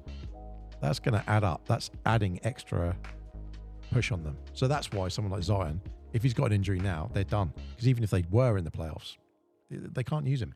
I've got a great song the Oklahoma Thunder could play at the start of their games. It's not like the one from the It's called, not the one from the musical, is it? I can't play it on here, can I? But it's called Thunder and Lightning by Vo Williams. Okay. Check it out. All right. I think I know what one that is. I play it at the Force games. Yeah. I think I read it. Newcastle Eagles, they play it at their game. But it's such a pump-up song. I'd be shocked if they're not aware of it. But if they're not, it's called Thunder and Lightning by Vo Williams. Yeah. It is a great pump yourself up song. Yeah, that would be amazing there. All the lights out. All the lights out. Check that song out, and as soon as you hear it, you'll go, damn. No, I think I know which one it is from doing that a few weeks back. So the East. So that's the West locked up, and you go, fine. That will be Thunder versus whoever, Clippers versus Mavericks. That's going to be an amazing series. Timberwolves versus Suns. The Wolves have got that one, and Nuggets versus Lakers. So you can already see the predictions coming in, and I don't know if any of you do like a round robin, or you get some of your mates together at the we do that with the Fury, don't we? The Portsmouth Fury. You get someone, everyone gets in, and Andy does a brilliant job, doesn't he? Of every year, Andrew puts together the whole and organises it and puts how many points people get and stuff. I generally think it'd be amazing, if this podcast took that and rolled with it, but because we do it for money, we can't do it. Because you said there was like a rule you can't. Because we do like a sweepstake where a load of guys who used to play for the Portsmouth Fury, we all chuck like a tenner in, and the winner takes all. Well, I think second gets something, doesn't he? Don't they? We could do something, and we could maybe try and put something together, and we'll have to think about it for next week. It's so hard. And whoever wins the sweepstake gets a T-shirt or something. We could maybe do something like that, but we couldn't do it for money because it just I think you said there was some kind of legal thing. We're promoting gambling. It's in the UK, it's a whole thing. So we've got to be careful of that. But that sweepstake is actually really hard to win. I think I've only won it in how long have we been doing it? 20 years. Mm-hmm. I think I've won it once or twice. I won it once, and it was the year we went to Orlando, which was great. And the only reason I remember that is because your brother went. I said, don't give me the winnings. Just take that off the money I owe you for the hire car. He's like, all right, done. Well, that made my life easier. My one proud moment was the year I won it. So how we do it that was 2 years ago, in the Fury sweepstake, I can't remember. In the Fury sweepstake is you predict the first round. So you'll say, let's say Orlando versus Cleveland. You'll say that's going to be 4-1, 4-0, whatever. Yeah. Whatever you think that's going to be. And then you predict the next round and say 4-2, and you do it all the way. So the entire way it goes up, and you get, how many points is it? Like 5 points if you predict the team that wins and the score, like 4-1, 4-0. Yeah. And then you get like 2 points or 3 points if you get the team right. Yeah. And if you get the team wrong, you get no points, and then that really affects you later on. The year I won it, I predicted the entire first round 100% correct, except for one result. Who was that? Oh, I have no idea. No idea. Oh, I thought that's 8 games I predicted 100% correct. So sorry, 7 out of the 8 was 100%, and that's the only reason I won it. But I looked up the odds. The start is. I looked up the odds. If I did that at bookies, it was like, oh crap! I could have paid my mortgage off there if I chucked that 10 quid on that instead of. I haven't. I've never done that, but yeah. Anyway, sorry, Mark. No. Eastern Conference. No, I mean that's good. Look, we've already done 1 through 6. In 7th, you got the 76ers, which is real surprising until you realise Embiid's been off for a while. So yeah. And they're against the Heat. Whoever wins that game, and that's tonight or tomorrow for us, but tonight for anyone in the States. So that's quite important, really. I wouldn't think for 1 second that Philadelphia are going to lose that against Miami. But like we've just been saying, Miami last season, as soon as it got to the playoffs, Jimmy Butler just went absolutely crazy, and they just bit a different team. So who knows? If the Heat should make this a priority to win, they must make this a priority to win, because if they win that, they're going up against the Knicks. And whoever loses that goes up against the Celtics, and no one wants to go up against the Celtics because they're just so dominant this season. So it's the 76ers and the Heat tonight, and also the Bulls and the Hawks. They're both rubbish, to be honest. So whoever wins that, it doesn't matter. I would fully expect that the 76ers and the Heat will go through. That's my gut. I think that the 76ers might clinch it tonight. The Heat will go through. So the Heat will go to play whoever wins in the Bulls and the Hawks. I don't think that matters at this point, because the Heat will beat them, and the Heat will be the ones playing the Celtics. Can they upset them? Probably not. You're saying the Heat are going to beat the Knicks and the Bucks or the Pacers? No. The Heat, the 76ers are going to win tonight's play-in. The Heat are going to get against the Celtics. And so I see what you're saying. The Heat will be the loser from the first play-in. If your prediction comes true. Yeah, it will. If it comes true, I'll get to slap you. Wow. Well, just I not can't anywhere slap near you the in mouth. face, can I? Let's not go there. Okay, well, I'll get to throw water on you. There you go. But the Bulls and the Hawks, they're irrelevant because they're not playing very well. Look at theirs, they're like 39 wins. Bold prediction, Mark. They're not even. You never know. What's the rule for the playoffs? Know. What's the one number that people always want to try and get off? Number one? No, 0.5. Well, yeah, all right, nice. Get one of them. Oh dear. But it's 0.5, isn't it? You've got to get at least 50% of your wins. That's like their stat that they always like to try and chase. I'm a firm believer if you score more points than the other team, you will win the game. No. Fact. Well, Mark, you can take that to the bank. That's a fact. You've had too much chocolate today or something. Right. The Bulls and the Hawks are nowhere near that. Right, someone's going to play and they're going to end up with the Celtics. Yeah. Basically, isn't it? Yeah. So, Mark, who you got? Who you got winning the West? Who you got winning the East? Well, hang on. Let's just put it. So Celtics are going to play whoever's like the bottom, so number 8. So that'll probably be either Heat or 76ers, I'm guessing, one of them. Cavs are playing the Magic. I think the Magic are going to beat them. Are you going to predict the whole thing, are you? No, I'm not doing it. I'm just saying. Then you've got Bucks and Pacers playing, as it is at the moment. And then the Knicks are going to be playing whoever wins tonight between the 76ers and the Heat. That's who the Knicks are going to be playing. So my gut is Knicks versus 76ers, and the Heat are going to be against the Celtics. So who's going to win the Western Conference? Who's going to win the Eastern Conference? East is Celtics. No one's touched them. No one's touched them at all. The West is trickier. I still think they're Nuggets. And the only reason I'm saying Nuggets is because you've got Shai in the Thunder, and the team are doing great. They've got Chet. They're doing really well, but they're all quite inexperienced still. The Nuggets have won it, and they've been up there, and they're number 2, and they're joint number 2. And you call yourself a Dallas fan. You're a disgrace. I don't think they. I think they. You're a disgrace. I don't think they could. I actually agree with you with the Nuggets. Mavericks are playing the That's Clippers. a real tough one. Look at the Mavericks. They're playing the Clippers. The Clippers That's a real are tough one. solid. Yeah. And look, everyone. Look, who's got all the highlights this season between the Clippers and the Mavericks? The Mavericks have had probably 5 times the amount of highlights. With like Luka doing all Highlights those don't win games. Exactly. That's the point. Those crazy like flip ups. Kyrie doing his dunks at 35. Hang on, let me start this timer again. No, but the Clippers, they've just quietly been just winning games and winning games. And Paul George is on fire at the moment. Kawhi's back after injury. Kawhi also been picked for Team USA as well. He got the 12th spot. So they are firing, the Clippers. I do like the idea of Nuggets. I like championship material sometimes shines, and it makes that difference of you've been there before, you've done it.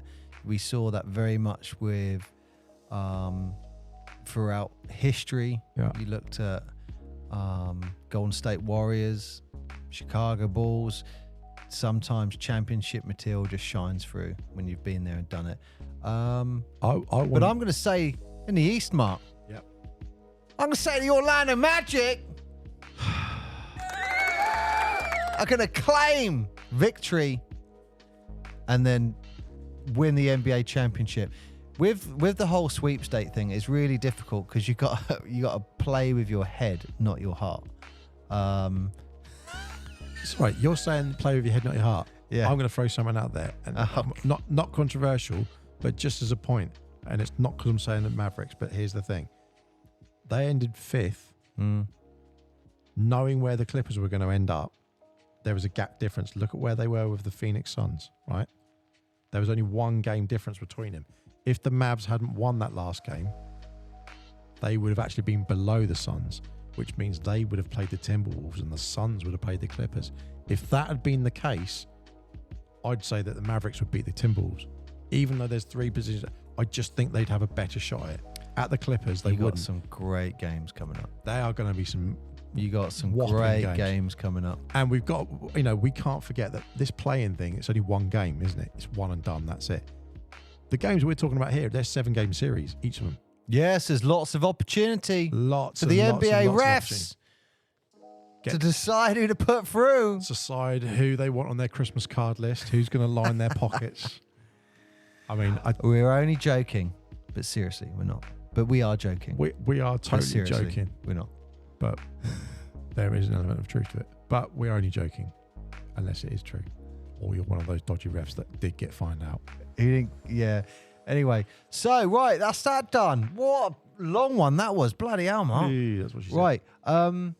I've just got one last thing to say. What? And it's probably less than this now because I wrote this down a few days ago. But I can't remember what the number is. But I'll say it like I did when I wrote it down. We got 100 days until the Olympics in Paris. Yes. When the Redeem Team 2 Paris is coming to town, and you said they've picked the Dream Team. We don't need to go into detail of the Dream Team, but we know LeBron is in there with his crew, and let's see what's going to happen. Yeah. I mean, I think it'll be a good opportunity. I mean, you got players like Steph Curry. It's going to be, their last time in the Olympics and stuff like that. It'll be, we always talk about legacy with LeBron and stuff like that. It's a great opportunity for him to add to his legacy.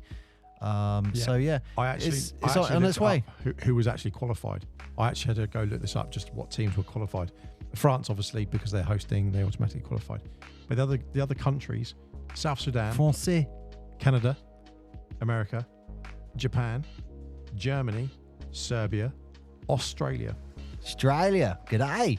And then they've got... G'day, Adelaide 36 listeners. Yeah, well, they got the other one from the other Olympic qualifying ones, which is Valencia, Riga, Perez, and San Juan. So that's the 12 teams. That's the 12 berths. And I thought it was really interesting because I was looking at where they were actually... they actually qualified in order to get into the actual... So, you ain't got Spain? No, there's the other qualifying tournament here. Oh, that's not... So it's not sorted out yet? So these ones are all qualified. Okay. Yeah, and then you've got 1, 2, 3, 4 spots left. And that's all going to be at this qualifying tournament in July. Gotcha. So there's literally... Spain, Argentina. Well, look where the venues are for the qualifying. Valencia, that's Spain. Paris, that's Greece. Yeah. Okay, so we've got Puerto Rico and Riga. So you look at that and you go, well, I can see Greece and Spain being in there. Yeah. But you got no Lithuania in there. Second or third best country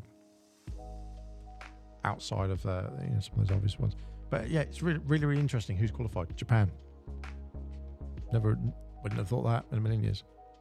If you just said name countries, just off the top of your head, just name countries without even looking at a list. There's a few you could go through. Straight away, you got to look at the Japanese flag and say that's the best flag for the opportunity of putting a basketball into it. You could make it into a ring, can you? Like, instead of the red, turn that red circle into a red basketball. Boom. There you go. Yeah, desecrate. You're welcome. Desecrate your national flag because it will look cool. Yeah, good idea. But yeah, so they're definitely coming up, and obviously that's kicking off like August, I think it is. But yeah, that's the qualifier. That's what I had to look up because I was like, who's the other teams that they're all playing? And so, there's only 8 that are actually picked, but there are 12 in total that will be in the tournament. And July 2nd to the 7th, that's where you're going to get those Olympic qualifying tournaments. So a bit last minute, but I know Team G would be on it, that's for sure. Well, there you go, Mark. What a show! What a show. What a show. And we're keen on getting feedback from listeners on the new format of the show. We've split the BBL Weekly and Basketball Weekly, which is we're now calling it. So we're keen to get your thoughts and points of view. We could call it Doug, couldn't we? No. Why not? Doug what? Doug Just stands Doug. for what? This show is called Doug. Welcome to Doug. Welcome to Doug. Wow. Yeah, I thought you said it was powering it. Obviously not. Right. Are you ready to roll, Mark? I am ready to roll. Thank you so much for listening. As You're always, welcome. we massively appreciate anyone who streams, downloads, tells other people to go and have a check it out. We've got 95, 96 shows coming out. So we are going to be doing something for 100th show, by the way. So stay tuned for that. We're going to be talking about that in the next couple of episodes. But for now, thank you for listening. I've been Mark. I have been Paul, and the Century episode is coming. It's on its way. Hey, you don't get any badminton podcasts that get to a Century show, do you? No way. But they do go to the Olympics.